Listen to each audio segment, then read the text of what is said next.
ಓಂ ನಮೋ ಭಗವತೆ ವಾಸುದೇವಾಯ.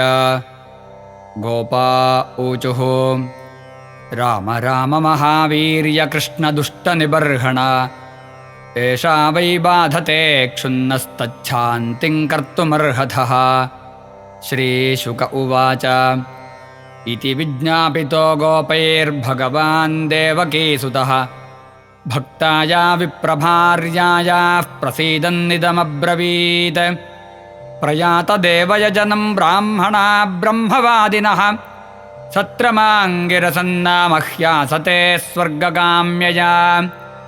ತತ್ರ ಗತ್ವೌದನಂ ಗೋಪಾಯಾಚತಾಸ್ಮದ್ವಿಸರ್ಜಿತಾಃ ಕೀರ್ತಯಂತೋ ಭಗವತಾರ್ಯಸ್ಯ ಮಮ ಚಾಭಿಧಾ. ಇತ್ಯಾದಿಷ್ಟಾ ಭಗವತಾ ಗತ್ವಾ ಯಾಚಂತತೆ ತಥಾ. ಕೃತಾಂಜಲಿಪುಟಾ ವಿಪ್ರಾನ್ ದಂಡವತ್ಪತಿತಾ ಭುವಿ. ಹೇ ಭೂಮಿದೇವಾ ಶೃಣುತ ಕೃಷ್ಣಸ್ಯಾದೇಶಕಾರಿಣಃ. ಪ್ರಾಪ್ತಾಂಜಾನೀತ ಭದ್ರಂ वो ಗೋಪಾನ್ನೋ ರಾಮಚೋದಿತಾನ್. ಗಾಶ್ಚಾರಯಂತಾವವಿದೂರ ಓದನಂ ರಾಮಾಚ್ಯುತೌ वो ಲಶತೋ ಬುಭುಕ್ಷಿತೌ.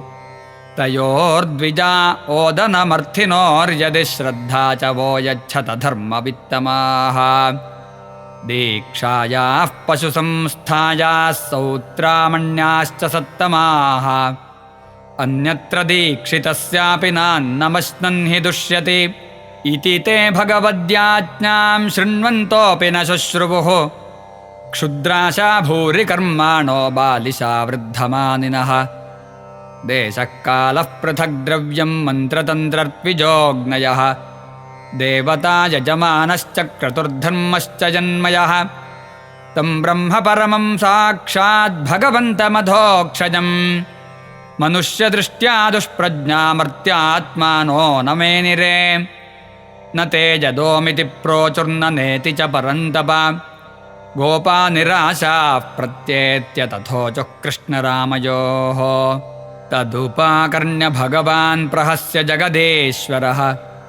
ವ್ಯಾಜಹಾರ ಪುನರ್ಗೋಪಾನ್ ದರ್ಶಯನ್ ಲೌಕಿಕೀಂ ಗತಿಂ.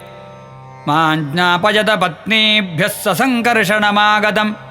दास्यन्ति काममन्नं वस्निग्धा मय्युषिता धिया.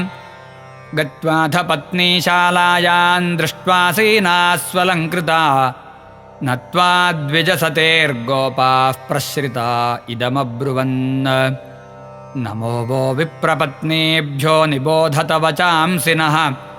इतो विदूरे चरता कृष्णेनेहेषिता वयम्. गाश्चारयन् स गोपालैः स रामो दूरमागतः. बुभुक्षितस्य तस्यान्नं सानुगस्य प्रदीयता. श्रुत्वाच्युतमुपायातन्नित्यं तद्दर्शनोत्सुकाः.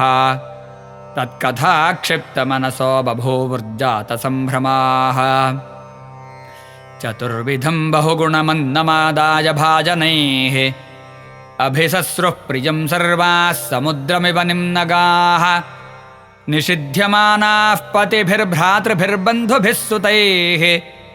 भगवत्युत्तमश्लोके दीर्घश्रुतधृताशयाः. यमुनोपवने शोकनवपल्लवमण्डिते. विचरन्तं वृतं गोपैः साग्रजं ददृशुस्त्रियः. श्यामं हिरण्यपरिधिं वनमाल्यबर्हधातुप्रपालनटवेशमनुव्रतांसे. विन्यस्तहस्तमितरेण धुनानमब्जं कर्णोत्पलालककपोलमुखाब्जहासम्. प्रायश्रुतप्रियतमोदयकर्णपूरैर्यस्मिन्निमग्नमनसस्तमथाक्षिरन्ध्रैः. अन्तः प्रवेश्य सुचिरं परिरभ्यतापं प्राज्ञं यथाभिमतयो विजहुर्नरेन्द्र. तास्तथा त्यक्तसर्वाशाः प्राप्ता आत्मदिदृक्षया. विज्ञायाखिलदृग्द्रष्टा प्राह प्रहसिताननः. स्वागतं वो महाभागा आस्यतां करवामकिम्. यन्नो दिदृक्षया प्राप्ता उपपन्नमिदं हि वः. नन्वद्धामयि कुर्वन्ति कुशला स्वार्थदर्शनाः. अहैतुक्यव्यवहितां भक्तिमात्मप्रिये यथा. प्राणबुद्धिमनस्वात्मदारावत्यधनादयः.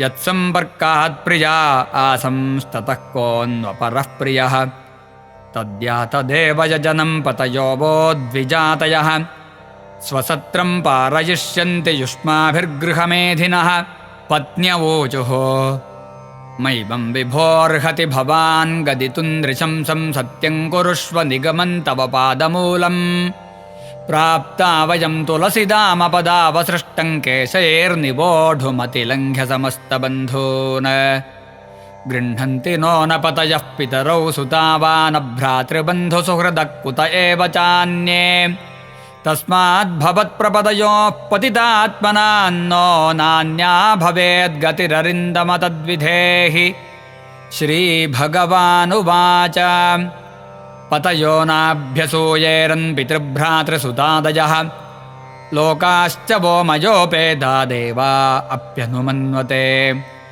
न प्रीतयेऽनुरागाय ह्यङ्गसङ्गो नृणामिह तन्मनोमयि युञ्जाना अचिरान्मामवाप्स्यथ श्रीशुक उवाच इत्युक्ता द्विजपत्न्यस्ता यज्ञवाटं पुनर्गताः ते चानसूयवः स्वाभिस्त्रीभिः सत्रमपारयन् तत्रैका विधृता भर्त्रा भगवन्तं यथाश्रुतं हृदोपगुह्य विजहो देहं कर्मानुबन्धनम् भगवानपि गोविन्दस्तेनैवान्नेन गोपकान् चतुर्विधेनाशयित्वा स्वयं च बुभुजे प्रभुः एवं लीलानरवपुर्नृलोकमनुशीलयन् रेमे गोगोपगोपीनां रमजन् रूपवाक्कृतैः अथानुस्मृत्य विप्रास्ते अन्वदप्यन्कृतागसः यद्विश्वेश्वरयोर्याज्ञामहन्मनृबिडम्बयोः दृष्ट्वा स्त्रीणां भगवति कृष्णे भक्तिमलौकिके आत्मानं च तया हीनमनुतप्ता व्यगर्हयन् धिग्जन्मनस्त्रिवृद्विद्यान् धिग्व्रतं धिग्बहुज्ञता धिक्कुलं धिक्क्रियादाक्ष्यं विमुखाजेत्वधोक्षजे नूनं भगवतो माया योगिनामपि मोहिनी यद्वयं गुरवो नृणां स्वार्थे मुह्यामहे द्विजाः अहो पश्यत नारीणामपि कृष्णे जगद्गुरौ दुरन्तभावं यो विध्यन् मृत्युपाशान् गृहाभिधान् नासान् द्विजातिसंस्कारो न निवासो गुरावपि न तपो नात्ममीमांसा न शौचन्न क्रियाः शुभाः अथापि ह्युत्तमश्लोके कृष्णे योगेश्वरेश्वरे